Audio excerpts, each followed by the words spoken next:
Bonsoir à toutes et à tous et toutes nos excuses pour ces retards dus à un problème technique. C'est les 20h magazine sur la RTNC, dossier chronique, grand reportage et analyse.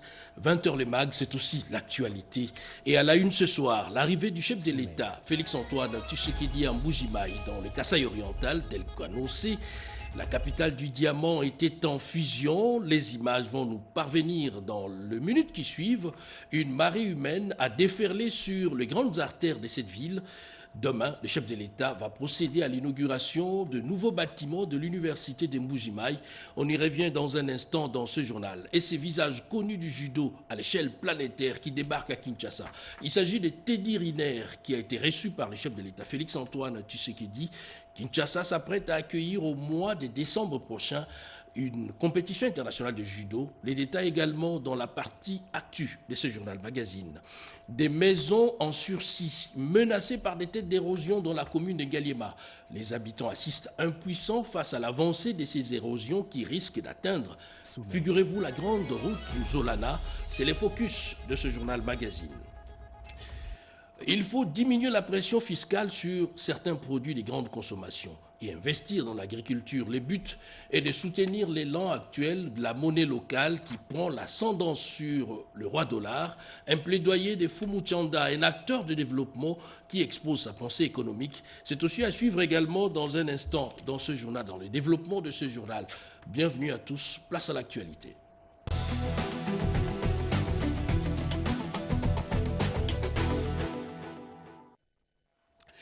Bain de foule à Mbuji-Mayi, la ville était en fusion pour accueillir le chef de l'État Félix-Antoine Tshisekedi, contraint de faire la marche pour communier avec la population sur place. Et demain, je l'ai dit tout à l'heure, le premier citoyen de la République va procéder à l'inauguration des bâtiments modernes de l'université de Mbuji-Mayi, des images que vous allez suivre, si pas dans cette édition du journal, mais dans nos prochaines éditions. Et puis les sports s'invitent à la cité de l'Union africaine. La CAF et la FIFA représentés au plus haut niveau dans la capitale. Gianni Infantino, président de la FIFA, est dans la capitale et à Kinshasa. Et la capitale va abriter la 47e Assemblée générale de la CAF ici à Kinshasa. Ces instances internationales du sport étaient avec le chef de l'État Félix-Antoine Tshisekedi, Mazé Makoumania et Roger Dieye. Suivez. Bonsoir.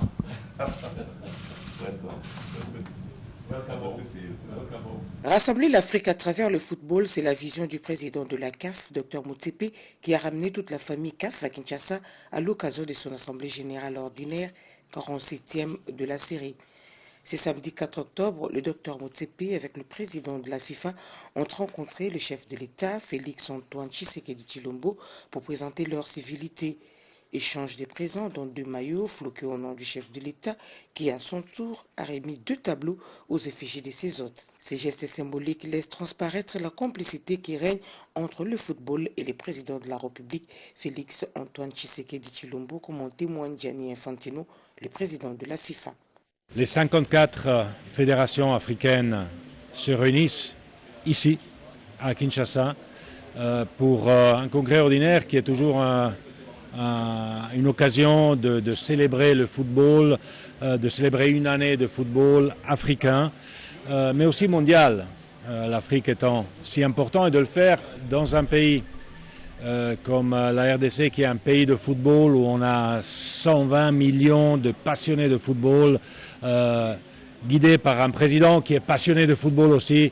C'est quelque chose d'extraordinaire et de spécial. Donc on est là évidemment pour les congrès, on est là aussi pour développer le football, pour amener du football ici, pour faire en sorte que les femmes et les hommes, les filles et les garçons de ce magnifique pays puissent jouer au football. Donc on sait l'engagement du président, du gouvernement, de la fédération ici en RDC pour le football. Embrigadé par l'élan de ces férus du ballon rond, le président de la CAF, Dr Motsepe, exprime son approche quant à ce. By thanking President Tshisekedi, aux côtés de Félix Tshisekedi, un président qui aime le football et la RDC, c'est chez moi.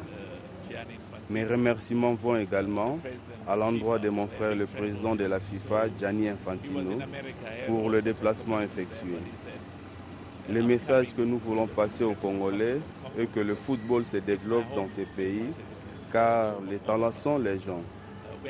Les 54 fédérations nationales du continent sont ravies du choix porté par la RDC et je nous souhaite de bonnes assises. Un dîner a par la suite été offert à la délégation de la CAF au nouveau chapiteau de la Cité de l'Union africaine dans une ambiance féerique agrémentée par la belle musique de Ferregola.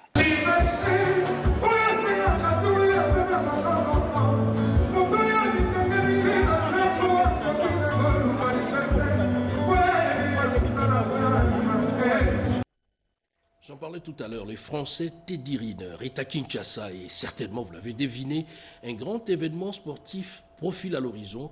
Ce champion olympique de judo de plus de 100 kilos a été reçu par le président de la République. Encore une fois, Mazema Koumouania et Roger Dieye.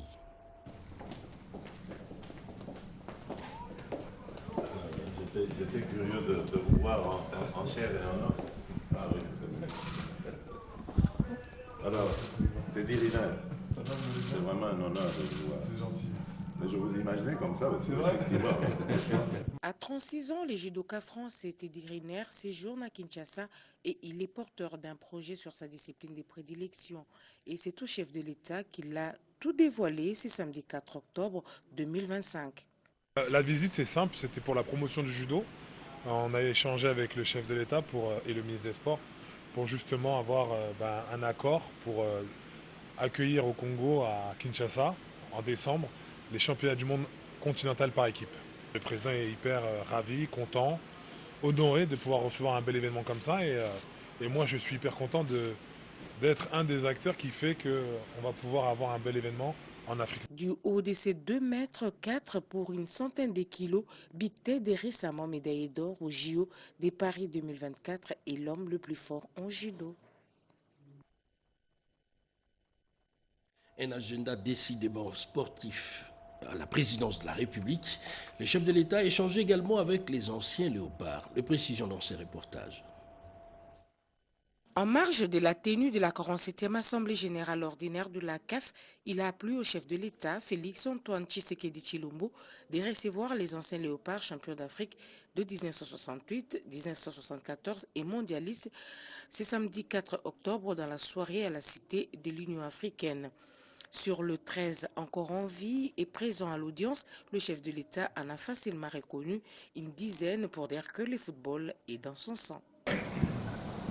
Rento, le Seigneur. Comment ça va? Ok. Ça c'est ma star, ça. Adela. Krubondo. Pour votre gouvernement, Excellence, Monsieur le Président de la République, la prime que le gouvernement nous paye n'a plus la valeur de $500 tel que décidé par le gouvernement. À ce jour, 910 000 francs congolais équivaut à $300.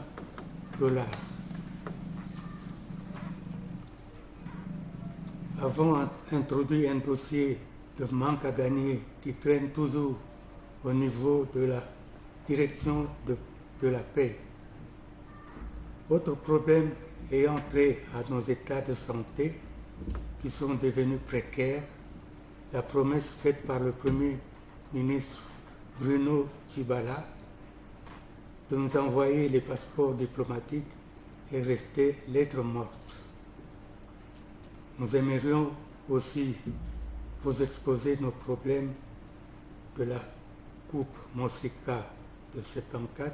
De la prime mensuelle de la fonction publique aux problèmes non résolus de la prise en charge sanitaire, le tour a été fait avec le chef de l'État et la satisfaction est totale.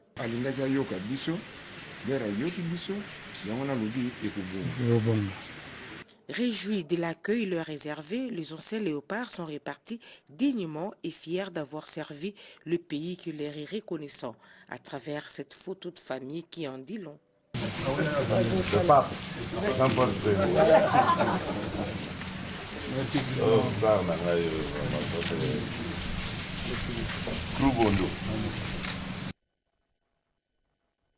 Et dans un autre chapitre, ce sont pour la plupart des collaborateurs de l'AFC M23 et des EDF à la base de meurtres et tueries des masses dans la ville de Beni et ses environs. Et ils ont été appréhendés par les forces de défense et de sécurité. Il s'agit de 48 bandits, dont une vingtaine liés à ces mouvements terroristes. On en parle dans ces reportages. Les forces armées de la République démocratique du Congo FARDC ont présenté ce samedi 4 octobre 2025 plusieurs membres des groupes insurrectionnels qui pullulent dans la partie est du pays. C'est le porte-parole du secteur opérationnel Sokola 1 Grand Nord et Front Nord, le lieutenant Elongo Kiondamark, a dévoilé qu'il soit au total 48 malfrats, dont des combattants ADF MTM, 23 collaborateurs du mouvement rebelle AFCM 23, ainsi que 4 collaborateurs ADF MTM. Dans cette série, il a été également dévoilé que 16 autres combattants du M23 se sont volontairement rendus avec leur tenue de guerre et des armes et des combats qui les opposaient sur plusieurs lignes de front. Dans un autre échantillon présenté, c'est aussi et surtout les ex-otages libérés dans plusieurs lignes de front dans les opérations militaires conjointes menées entre les forces congolaises et ougandaises dans l'opération Ushuja. Pour l'armée congolaise, cette présentation a été l'occasion d'appeler la population d'être vigilante à collaborer avec les services de sécurité de la dénonciation des cas suspects qui peuvent s'exfiltrer dans la communauté. Et un message aussi important à tous nos militaires qui ont été capturés par la force et entraînés dans une formation idéologique à Rumangabo. Nous appelons nos militaires qu'ils puissent se souvenir de leur serment. Ils ont prêté serment de défendre la nation congolaise, qu'ils gardent espoir, qu'ils fassent par tout le moyen de regagner les camps de la patrie. Signalons que les combattants ADF MTM arrêtés avec leurs collaborateurs et des combattants de l'AFC M23, appuyés par l'armée rwandaise de la RDF, seront déférés devant la justice congolaise pour qu'ils répondent de leurs actes odieux. Plus qu'une simple visite, il s'agit d'un moment unique de réconfort à l'endroit des militaires blessés au front, internés au pavillon militaire de l'hôpital général des références de Bunia, réhabilité par l'administration militaire sur place. Eh bien, le gouverneur militaire de l'Ituri a fait le tour de la salle. On en parle dans ces reportages. Le commandant des opérations et gouverneur militaire de l'Ituri, le lieutenant-général Luboyanka Chamadjoni, toujours aux côtés de ses compagnons d'armes avant, pendant et après les opérations militaires. Après la visite à l'unité médicale d'intervention rapide Imiron-Sigle la semaine dernière, c'est le tour, c'est vendredi du pavillon militaire de l'Ituri dans les enceintes de l'hôpital général de référence de Bunia. Objectif, apporter un soutien moral et s'assurer de la prise en charge médicale de ses frères d'armes malades et blessés de guerre. Aussi, palper du doigt la nouvelle image de ces pavillons en cours de réhabilitation par l'administration militaire. D'une chambre à une autre et très attentif, le lieutenant-général Luboyanka Chamadjoni a réconforté les loyalistes au nom du commandant suprême des forces armées et du chef d'état-major général de FARDC. À la devanture du pavillon, l'état de santé de ces militaires assis lui a été présenté de manière succincte par les commandants de ce pavillon. Une joie immense a émaillé les cœurs de ces femmes qui se disent être conscientes depuis la réhabilitation de ces pavillons de la disparition des odeurs nauséabondes et des insectes.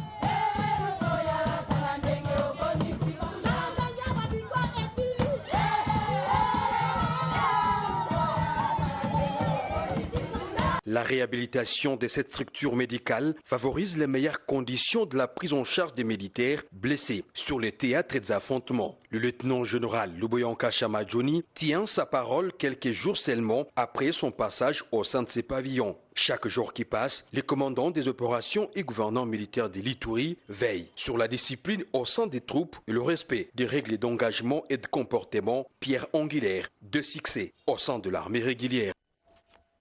Direction Genève en Suisse, où la RDC prend part à la 76e session du comité exécutif du Haut Commissariat des Nations Unies pour les réfugiés. Eh bien, c'est le vice-premier ministre de l'Intérieur, Jacquemain Chabani, qui représente le pays à ses assises. Suivez.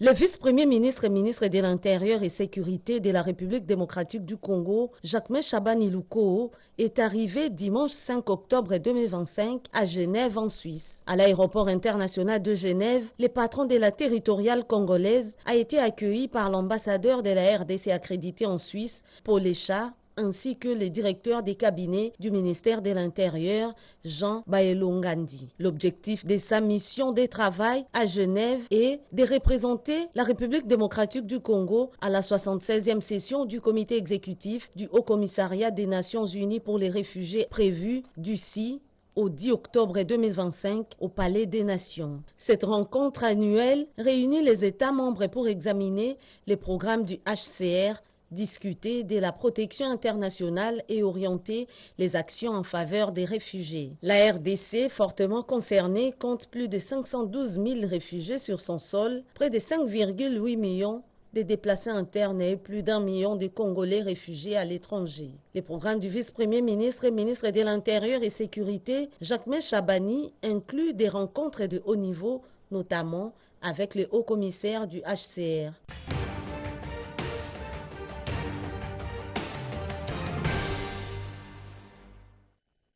Les activités de la semaine du président de la République en images et commentaires avec Pierre Kibambesso Moïsa. À Bruxelles, un inspecteur de la police belge à la retraite a été admis dans l'ordre national Kabila Lumumba. Durant son bref séjour dans la capitale de la Belgique, après New York aux États-Unis d'Amérique, le président de la République, Félix-Antoine Tshisekedi Tshilombo, a décoré 7 hommes de la police belge pour ses longues années de services dévoués à la sécurité de la communauté congolaise vivant à Bruxelles. Capitale de l'Union européenne, ville cosmopolite et carrefour des cultures, Bruxelles compte l'une des plus grandes communautés congolaises depuis l'indépendance de la République démocratique du Congo. De retour à Kinshasa, le président de la République Félix-Antoine Tshisekedi Tshilombo a eu des entretiens à la Cité de l'Union africaine avec son Altesse royale, la duchesse d'Édimbourg. Il était accompagné de l'ambassadeur du Royaume-Uni à RDC, Madame Alison King. La question des violences faites à la femme, le 25e anniversaire de la résolution 1325 des Nations Unies relative aux droits des femmes, à la paix et la sécurité était au centre de leurs échanges. La duchesse s'était rendue dans l'est de la République démocratique du Congo où elle a rencontré des femmes bâtisseuses de la paix à Beni et des femmes survivantes des violences sexuelles. Elle a tenu à réfléchir avec le président de la République sur les souffrances des femmes et des enfants et sur le rôle des femmes bâtisseuses de la paix afin de lutter contre ces fléaux des violences faites aux femmes et aux enfants. Son Altesse royale a encouragé le président de la République dans sa vision des promotions de la masculinité positive. Le vendredi, le chef de l'État, Félix-Antoine Tshisekedi Tshilombo, a présidé à la Cité de l'Union africaine la 61e session ordinaire du Conseil des ministres. Outre la communication du président de la République, le Conseil des ministres a notamment suivi des exposés se rapportant à la prévention des naufrages sur les voies navigables et la présentation d'un plan opérationnel de la situation des embouteillages dans la ville de Kinshasa. L'évaluation de la situation sécuritaire, humanitaire et épidémiologique était aussi à l'ordre du jour de cette réunion hebdomadaire du Conseil des ministres.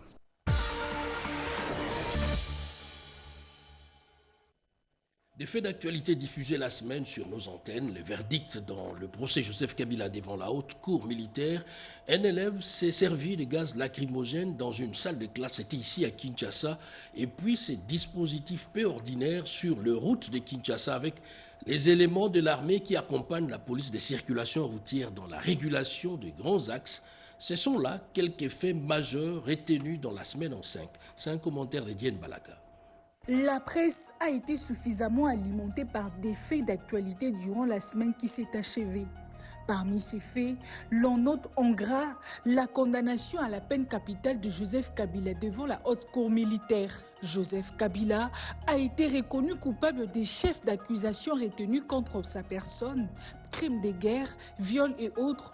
Un verdict sans appel assorti de dommages et intérêts qui se chiffrent à près de 30 milliards de dollars américains. Par ailleurs, le mardi a été une journée particulièrement sombre pour les élèves de l'école Saint-Sabrina à Kindélé dans la commune de Mongafula. Un élève finaliste de la 4e commerciale a pulvérisé un gaz lacrymogène connu sous le nom de Tchafouin dans la salle de classe pendant que l'enseignant dispensait son cours. Une situation qui a causé une panique générale. Les cliniques universitaires et les centres Mokole ont accueilli ces victimes pour une prise en charge médicale. Au finish, pas de décès, si ce n'est quelques personnes asphyxiées. Entre-temps, l'auteur de l'incident est actuellement à la disposition de la justice au tribunal pour enfants. Toujours dans l'actualité nationale, le port en eau profonde de Banana est une promesse qui prend corps. La première ministre s'y est rendue et a constaté sur place l'avancement de travaux en cours de dragage du fond marin qui devrait atteindre à terme les 18 mètres. Profitant de sa présence au Congo central, elle a également lancé les travaux de construction et d'asphaltage de la route Kwilungongo-Sonapangu, un axe stratégique longtemps resté en terre battue et qui mène jusqu'à la frontière avec l'Angola.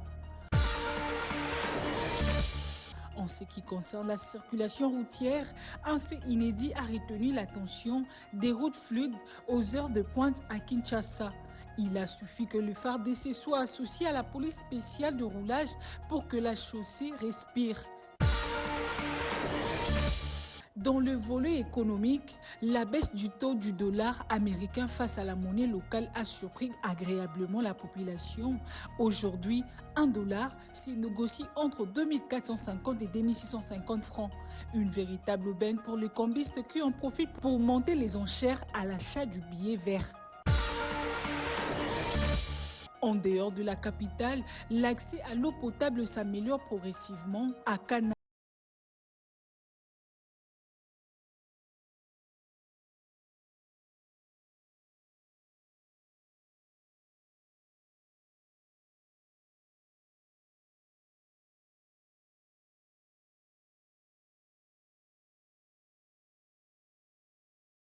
Le danger plane sur Kinshasa. Le pylône numéro 8, qui soutient 3 lignes haute tension, Inga-Kinshasa et Zongo-Kinshasa, est menacé d'effondrement. La cause, les têtes d'érosion des Madikita au quartier Mitendi. 2 tiers de la capitale risquent ainsi de se retrouver dans le noir.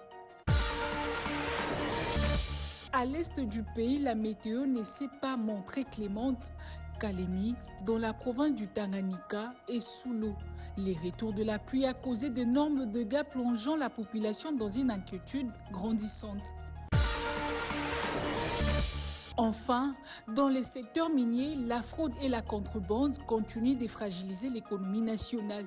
Des véhicules remplis de minéraux ont traversé illégalement de barrières avant d'être interceptés aux environs de Kolwezi par la direction provinciale anti-fraude.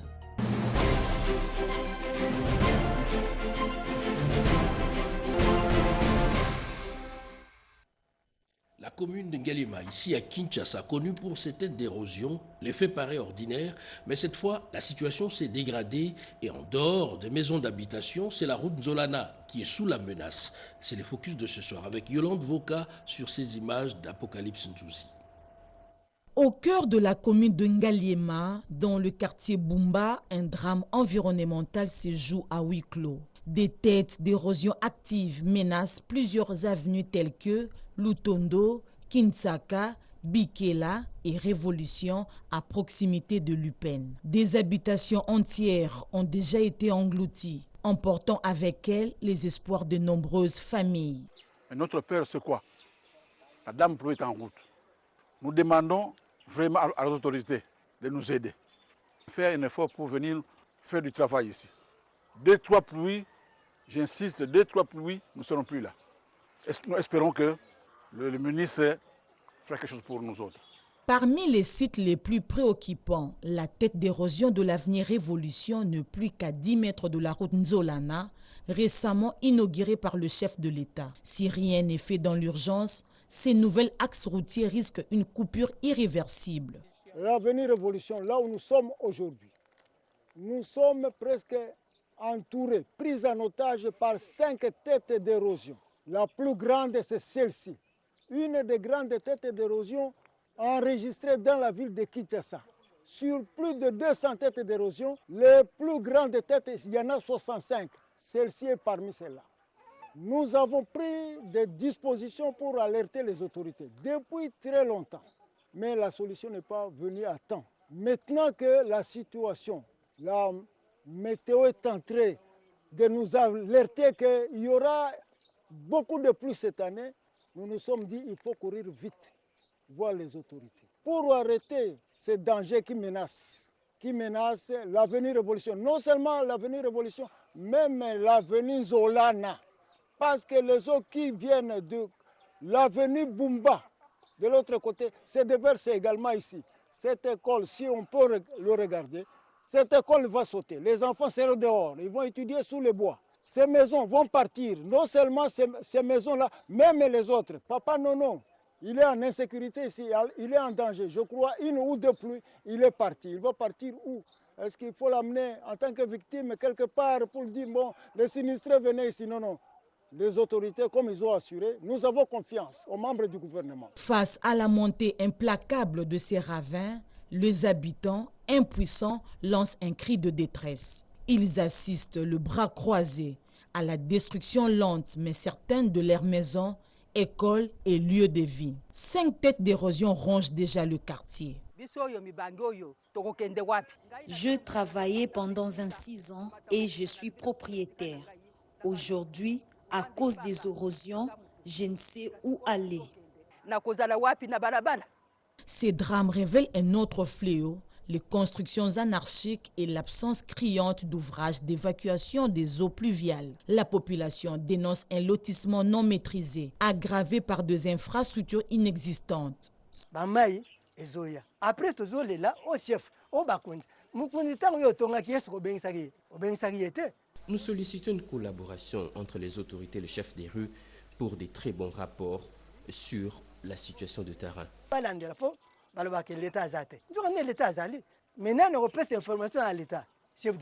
Deux pluies diluviennes suffiraient à couper en deux la route Nzolana si de travaux de stabilisation et de canalisation ne sont pas engagés dans le plus bref délai.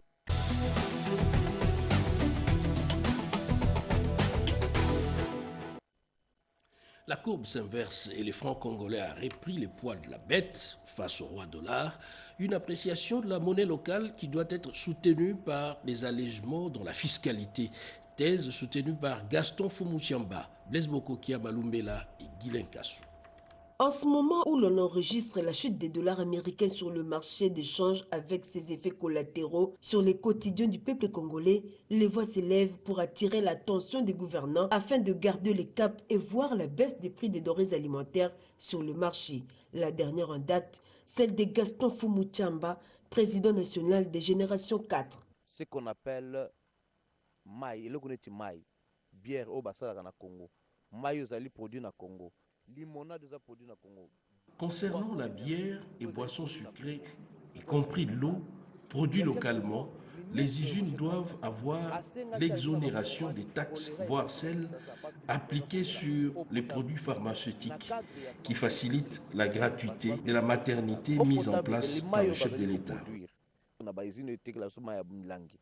Mais comment vous allez aller jusqu'au point à côté de droit d'assises à un niveau extraordinaire? Dans le cadre de la gratuité de la maternité, est-ce que vous avez dit que les produits oyo, les taxes et les droits d'assises ils allaient combattre la vision Mozambique. Nous avons demandé la suppression de 23 taxes. La suppression et la réduction des taxes sur les produits de première nécessité, y compris l'apport d'un appui financier conséquent dans le secteur agricole, contribuerait à coup sûr à alléger les souffrances de la population. Nous sommes prêts à apporter notre contribution pour accroître la production agricole.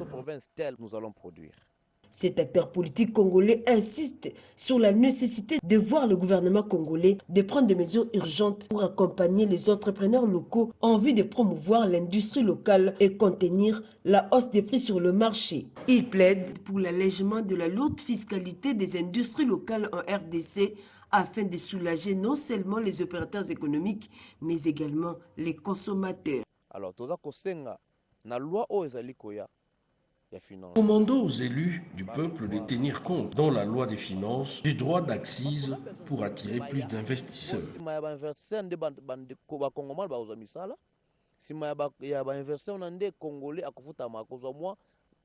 pouvoir économique, pouvoir d'achat. Un appel a été lancé aux honorables députés et sénateurs pour accompagner le chef de l'État Félix Antoine Tshisekedi Tshilombo dans sa lutte pour le bien-être du peuple congolais. Et cette question, quelle est la situation d'un employé à Kisangani? Nous sommes là dans la province de la Tchopo, surtout ceux employés au sein des entreprises privées, tenus pour la plupart des expatriés. Le ministre de l'Emploi, au-delà de cette inspection, a visité les travaux du centre moderne de formation de l'INPP. Willy Atunakov. Les ministres de l'Emploi et Travail qui séjournent depuis vendredi dernier à Kisangani, chef-lieu de la province de la Tchopo, a débuté ce samedi 4 octobre sa série de visites d'inspection sur les terrains par le centre de formation ultramoderne de l'Institut national de préparation professionnelle INPP Kisangani en construction, accompagné des membres du conseil d'administration de cet établissement public, dont le président du conseil d'administration Jean-Marie Lukulasi Massamba, du DGA Patrick Kayembe Soumpi et de quelques cadres. Ferdinand Massamba a été convié à une visite du bâtiment sous la guidance de l'entrepreneur, des différents bureaux à la salle polyvalente, en passant par les salles et les ateliers de formation. Selon l'entrepreneur, les grosses œuvres sont finies. Il ne reste plus que quelques travaux de finition à sa grande satisfaction. Je me réjouis parce que nous avons besoin, dans la vision du chef de l'État, cette vision matérialisée par le chef du gouvernement qui veut que nous puissions vraiment exécuter toutes les recommandations ici du programme du gouvernement lancé par le chef de l'État. On veut créer de l'emploi et on veut donner de l'emploi. Aussitôt cette visite du chantier terminée, il s'est rendu au siège de la direction provinciale de l'INPP Tchopo où il a eu droit à un accueil très chaleureux. Peu après, le ministre de l'Emploi et Travail est descendu dans les installations de la société de construction Safrimex où il a décelé des irrégularités flagrantes. Je vois un seul chauffeur qui a dit qu'il avait signé le contrat, le soi-disant contrat de 6 mois. Mais tous ces gens ici, personne n'a le contrat. Le contrat. Et le SMIC, on va vous payer sur base de ça parce que c'est une obligation. Un homme de terrain, Ferdinand Massamba, a bouclé sa tournée de contrôle de conformité dans les entreprises privées par la société AfriFood, spécialisée dans la vente en gros de produits de première nécessité. Des bourses d'études pour les élèves du primaire, secondaire, humanité classique et technique. Plus d'une centaine d'élèves des écoles conventionnées catholiques ont bénéficié de ces bourses. Une dotation de la filiale Engine DRC, Eric Kabamba. C'est un engagement exemplaire pour l'éducation depuis 17 ans. Chaque année, 100 élèves boursiers issus des sections primaires, secondaires, humanité classique et technique voient leur vie transformée avec l'apport des Engine DRC. Des bourses sont octroyées dans des établissements partenaires tels que Sainte-Rita, Don Bosco Ngaliema, Don Bosco Lukunga et Don Bosco Massina. Pour ce faire, cette entreprise a procédé au paiement officiel de frais scolaires et à la remise des fournitures scolaires aux élèves bénéficiaires. La cérémonie s'est tenue au complexe scolaire Don Bosco Ngaliema en présence des autorités de l'établissement et des parents d'élèves qui n'ont pas manqué d'exprimer leur gratitude. Nous-mêmes, comme Salésiennes de Don Bosco, nous choisissons la périphérie. Et quand on voit les gens qui nous rejoignent pour l'action éducative, cela nous donne vraiment beaucoup d'assurance. Je tiens d'exprimer ma profonde gratitude pour votre aide, pour votre engagement et votre générosité. Projet incitatif de sport travail, un projet, n'est-ce pas, qui nous témoigne son engagement tout à fait décisif par rapport à l'accompagnement des enfants. Engine DRC ne se limite pas à l'éducation dans ses actions sociales. Cette entreprise adopte une approche holistique en mettant en œuvre des initiatives basées sur 3 piliers essentiels, l'éducation, l'environnement ainsi que les sports et la santé. En investissant dans l'éducation, elle sème le grain d'un avenir meilleur et fait preuve d'une responsabilité exemplaire envers la communauté. Les services étaient destinés exclusivement aux étudiants. Transacademia vient d'élargir son réseau de transports en commun à la population cette fois. 4 nouveaux bus viennent d'enrichir les charrois automobiles. Rikin Zuziloya. Le programme Transacadémia, initié par le chef de l'État Félix-Antoine Tshisekedi Tshilombo, poursuit son engagement pour un transport moderne et accessible sous la direction du directeur général Georges Ongelo Dangawamumbu et de son adjoint José Makengo. L'entreprise vient d'intégrer 4 nouveaux bus Toyota Quaster flambant neufs dans son réseau. Notre souci, c'est de servir pour l'année académique qui vient, de songer à nos amis qui sont en province. Transacadémia n'est pas seulement Kinshasa. Donc pour une nouvelle année académique, le vœu de notre cœur, c'est de voir Transacadémia rouler dans des provinces et aussi aider nos camarades qui sont de l'autre côté. Ceux de Kinshasa, nous les garantissons que nous sommes là pour eux et que nous sommes en train de remonter l'effectif des Charrois pour répondre à leurs besoins. La demande de Kinshasa, c'est pas moins de 250 bus, mais avec ce que nous avons, nous sommes là pour desservir nos amis et nos camarades. Initialement dédié aux étudiants et élèves, Transacadémia étend aujourd'hui ses services à toute la population quinoise afin de renforcer le transport en commun et de répondre aux déficits de mobilité dans la capitale. Cette action rendue possible grâce au soutien du gouvernement via le ministère des Finances sous la tutelle du vice-premier ministre des Transports Jean-Pierre Bemba Gombo marque une nouvelle avancée dans la modernisation du secteur. Avec ces nouveaux bus, Transacadémia conforte sa place parmi les acteurs clés du transport public à Kinshasa au service de la jeunesse et de toute la population. Et le Laba a plus que besoin de mégawatts supplémentaires pour faire tourner l'industrie minière. Le ministre des Ressources hydrauliques, Aimé Molendo Sakombi, a visité les installations de la SNEL dans la ville de Kolwezi. Suivez. Accueilli au gouvernorat provincial par la gouverneure Marie-Thérèse Fifi Masuka Saini du Lualaba, le ministre des Ressources hydrauliques et électricité, Aimé Molendo Sakombi, a réaffirmé son engagement à renforcer la gouvernance énergétique et à réduire la dépendance extérieure de la province. Il vise à combler environ un tiers du déficit énergétique du Lualaba, soit 1000 MW sur un total de 3000 MW. La stratégie gouvernementale en attendant la mise en œuvre du projet Grand Inga repose sur un mix énergétique diversifié, le soutien aux investissements privés et la transformation locale de la production pour stimuler la croissance régionale. Aimé Molendo Sakombi s'est rendu sur les chantiers de la centrale hydroélectrique Lualaba Power, située à 92 km de Kolwezi, qui devrait produire 200 MW d'énergie hydroélectrique et 40 MW d'énergie solaire. L'objectif est simple, c'est de renforcer la gouvernance énergétique et assurer donc le suivi d'un certain nombre de projets pour répondre à ce besoin chronique. Pour les conseillers Mohamed de la société Lualaba Power, ce projet baptisé Eshima constitue une solution tant pour les entreprises minières que pour la population. C'est une centrale hydroélectrique qui contribuera à la résorption du déficit énergétique et au renforcement de la transition énergétique dans le pays. Cette démarche s'inscrit également dans l'accompagnement de la vision du chef de l'État, selon laquelle l'accès à l'électricité est un droit universel. La ligne éditoriale, oui, mais un changement d'approche, y compris les contenus. Eh bien, dans les jours à venir, le journal télévisé de la RTNC va se métamorphoser en termes de contenu. On en parle dans ces reportages.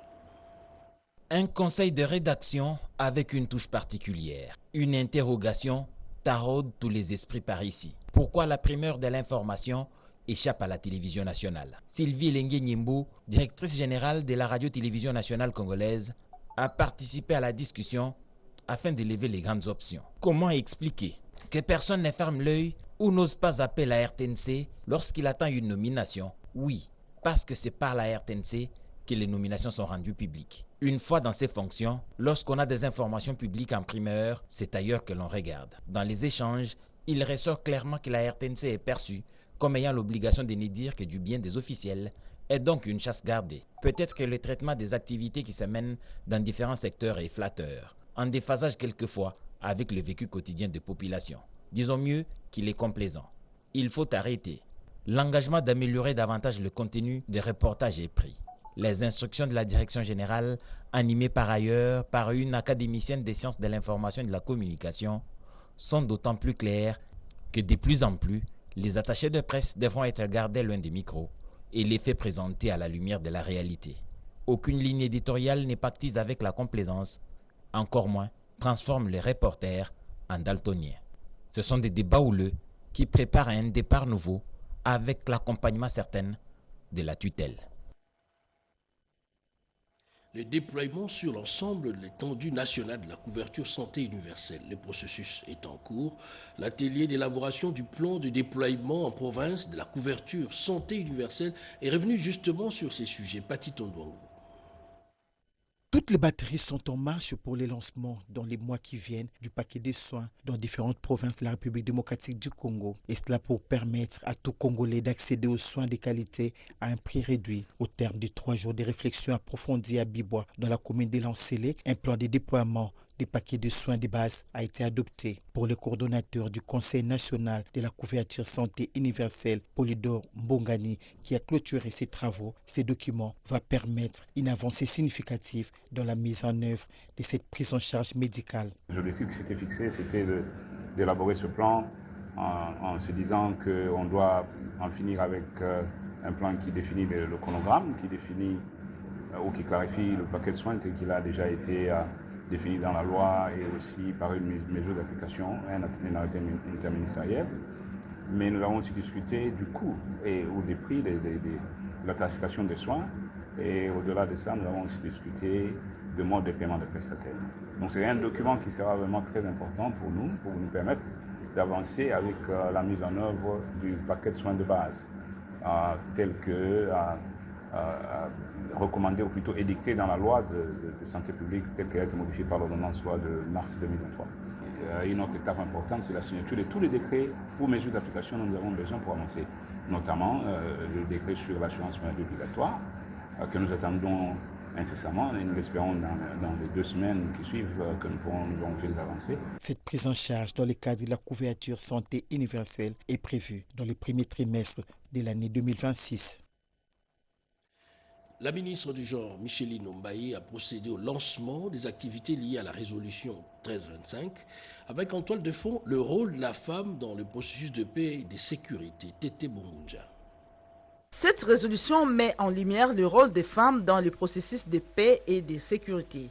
Dans son discours, la ministre du Genre, Famille et Enfants, Micheline Ombaye, a salué la vision du président de la République, Félix-Antoine Tshisekedi Tshilombo, qui considère la paix et la sécurité comme des priorités nationales, ainsi que l'engagement de la première ministre Judith Suminwa Tuluka pour la promotion des droits des femmes, tout en rappelant que la résolution 1325 adoptée en octobre 2000 vise à renforcer la participation des femmes dans le mécanisme de paix et à garantir leur protection pendant et après les conflits armés. Cet événement a également marqué le lancement d'un dialogue intergénérationnel entre femmes leaders et jeunes axé sur les résolutions 1325, femmes, paix et sécurité et 2250, jeunesse, paix et sécurité.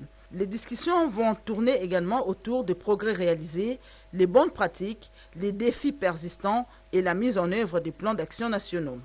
Tout au long du mois d'octobre, plusieurs activités sont prévues, notamment la mise à jour de la base de données Femmes, Paix et Sécurité, la réunion du comité de pilotage, la vulgarisation du plan d'action de 3e génération, le dîner de mobilisation de fonds, ainsi que des journées portes ouvertes le 30 et le 31 octobre, destinées à dresser les bilans de 25 ans de la résolution 1325.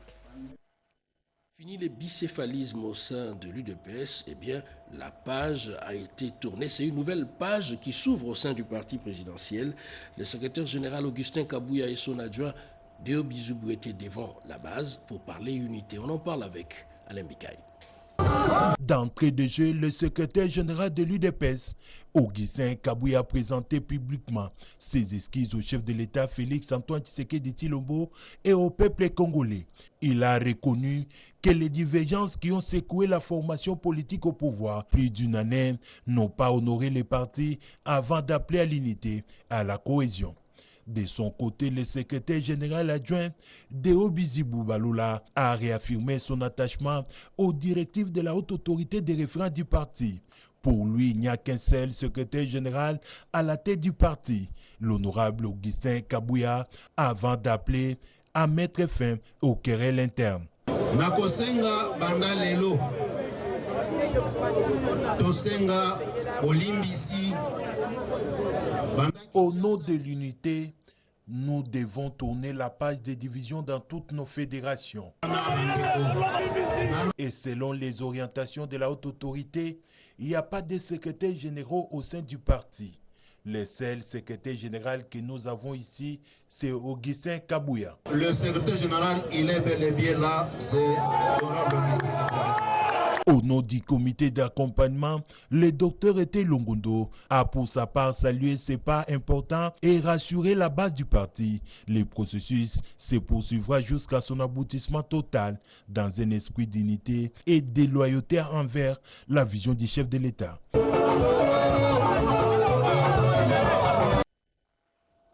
Rentrée politique de l'Union sacrée Benelux. Les activités démarrent sur le chapeau de roue.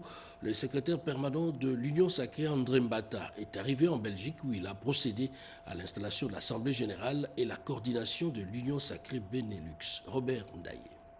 Bruxelles, samedi 4 octobre 2025, il est 15h à l'hôtel Ton. Le secrétaire permanent de l'Union sacrée de la Nation, le professeur André Mbata Betoukoumé Soumangou, à la tête d'une forte délégation, est dans la capitale fédérale belge pour la rentrée politique de l'Union sacrée de la Nation Benelux. Avant cette rencontre politique, le secrétaire permanent s'est entretenu dans la salle de l'hôtel Ton avec la coordination de la diaspora Benelux sur les retombées du deuxième congrès extraordinaire de l'Union sacrée de la Nation sous la présidence de la haute autorité politique de l'Union sacrée, Félix Antoine Tshisekedi Tshilombo. Devant la diaspora congolaise Benelux, le secrétaire permanent, le professeur André Mbata Betoukoumé Soumangou, a abordé toutes les questions d'actualité en République démocratique du Congo et les relations diplomatiques entre la RDC et la Belgique. En présence du ministre belge André Flao, André Mbata Betoukoumé Soumangou a exprimé sa satisfaction quant aux bonnes relations bilatérales avec la Belgique. Le secrétaire permanent salue dans son intervention l'amitié belgo-congolaise. Comme dans ses habitudes, il a dénoncé l'agression rwandaise en violation de toutes les règles du droit international. Nous sommes tous engagés à écrire une nouvelle histoire pour notre pays. Une histoire qui soit glorieuse au cœur du continent africain. À ce moment-là, le chef de l'État invitait les Congolaises et les Congolais de tous bords, quelle que soit leur religion, quelle que soit leur obédience politique, il nous invitait tous à nous joindre à lui pour bâtir un Congo nouveau. Cette première rencontre du secrétaire permanent avec la diaspora congolaise permet d'établir les bases solides pour l'avenir de la nation. Lors de cette tournée européenne, le secrétaire permanent André Mbata Betoukoumé Soumangou procédera à l'installation de l'Assemblée générale et de la coordination de l'Union sacrée Benelux, qui devient ainsi la première section de l'Union sacrée à être installée dans la diaspora congolaise. Catholique pratiquant, le prof André Mbata Betoukoumé Soumangou a communié avec les fidèles de l'église pastorale sur invitation de l'abbé Gilbert Yamba à l'occasion de son installation comme responsable de l'unité pastorale en Belgique. Félix Tshisekedi, viva! Viva! La paix en République démocratique du Congo, il en a été question dans les échanges entre le prophète Israël Condé de l'église Liloba avec deux délégations de parlementaires américains et européens. Rodé Panda. La voix tonitruante des Congolais a puissamment retenti dans l'enceinte du Parlement européen et aux États-Unis d'Amérique. Devant quelques parlementaires américains pour une paix durable en RDC, la politique, la diplomatie et le spirituel font bon ménage. Dans ce cadre, le prophète Condé, ambassadeur de la paix en séjour aux États-Unis d'Amérique et en Europe, a souligné le rôle déterminant que peuvent jouer les leaders religieux dans la pacification et la cohésion sociale. Il a lancé un appel à une diplomatie inclusive fondée sur des valeurs humaines et spirituelles profondément ancrées dans la culture congolaise. We want to be thankful and may God bless. Votre accueil si chaleureux, on n'en croyait même pas que nous serons reçus comme vous avez fait aujourd'hui. On n'est pas ici comme politiciens, on est ministre universel pour la paix. Et la paix que le président Trump est en train de fournir des efforts pour réconcilier la Russie, l'Ukraine, l'Israël et surtout réconcilier aussi problème qui se passe en Afrique, vraiment, non, ça vient du ciel. À cette occasion, le prophète Condé a également exprimé sa reconnaissance au chef de l'État Félix Tshisekedi pour sa diplomatie proactive en faveur de la paix et l'intégrité nationale. Il a inscrit sa démarche à Benelux et devant le Parlement européen dans cette dynamique, en ce moment crucial pour notre pays, souvent désigné comme une terre sainte, un pays solution. Un appel vibrant a été lancé pour renforcer l'image du Congo, cultiver la paix à travers la générosité de son peuple, favoriser l'inclusion sociale, préserver l'intégrité territoriale et défendre les acquis de l'indépendance obtenus au prix de lourds sacrifices. La cérémonie a eu lieu au Canada, la consécration de Monseigneur David Mbouyi à la cathédrale Christ Church de Montréal. Les diplomates congolais en poste à Ottawa assistaient à cette cérémonie religieuse. Sandra Nyangui. La cathédrale Christ Church de Montréal a accueilli ce vendredi un moment empreint de solennité et d'émotion, la consécration de Monseigneur Victor David Mbouyi Bipungu comme évêque coadjuteur de Montréal. Devant une assemblée dense composée de fidèles, des dignitaires ecclésiastiques, des membres de la communauté congolaise et des personnalités publiques, l'atmosphère était à la fois recueillie et festive. Parmi les invités de marque, son Excellence Joska Kabongo, ambassadeur de la RDC au Canada, a honoré la cérémonie de sa présence, témoignant ainsi du rayonnement spirituel et symbolique de l'événement au-delà des frontières. Dans son homélie, l'officiant a souligné la portée de cette consécration, marquant une nouvelle mission pastorale pour Monseigneur Mbouyi Bipungu, désormais appelé à servir avec foi, humilité et engagement au sein du diocèse de Montréal. Tu es le premier d'une ethnie à atteindre ce sommet dans ce diocèse. Les attentes de celles et ceux qui te ressemblent sont déjà hypertrophiées. Nous croyons tous que tu vas pouvoir tout changer. Le moment culminant était le revêtement de la soutane épiscopale et la remise solennelle des insignes d'autorité spirituelle sous les acclamations et les prières nourries de l'Assemblée, scellant l'entrée officielle de Monseigneur Mbouyi Bipungu dans sa nouvelle charge. Les images viennent de nous parvenir à l'instant. Bain de foule en Mbuji-Mayi, j'en parlais tout à l'heure dans le titre. La ville était en fusion pour accueillir le chef de l'État Félix-Antoine Tshisekedi, contraint de faire la marche pour communier avec la population sur place. Et déjà demain, le premier citoyen de la République va procéder à l'inauguration des bâtiments modernes de l'université de Mbuji-Mayi. Suivez. Le temps s'est arrêté ce dimanche à Mbuji-Mayi, dans l'attente du chef de l'État, Félix-Antoine Tshisekedi Tshilombo. Dans les rues modernisées de la capitale du Diamant et aux abords de l'aéroport de Bipemba en rénovation, la population est très mobilisée, comme à chacune de ses déplacements au centre du pays. C'est en début de soirée que l'avion présidentiel Simon Kimbangu s'est posé à Bipemba. Les autorités politico-administratives nationales de la province étaient en premier plan dans cette haie d'honneur dressée pour le président de la République. Les représentants de forces vives locales, les autorités traditionnelles étaient bien alignés pour serrer la main du chef de l'État. Comme à chacun de ses déplacements, ici dans son terroir natal, le chef de l'État, Félix-Antoine Tshisekedi Tshilombo, était visiblement détendu et accueilli en triomphe. C'est l'expérience d'un amour éternel avec des compatriotes du centre et surtout une expérience de gratitude pour les nombreux projets qui ont métamorphosé la ville de Mbuji-Mayi. En tête de peloton, Félix Tshisekedi a effectué une marche à pied de l'aéroport de Bipemba jusqu'à sa résidence dans la ville Miba, drainant une foule compacte acquise à sa cause. Cette mission d'itinérance de courte durée est l'occasion pour le président Tshisekedi d'inspecter l'état d'avancement de plusieurs projets d'infrastructures publiques. Au cours de cette mission éclair, le chef de l'État va inaugurer le nouveau campus de l'université officielle de Mbuji-Mayi.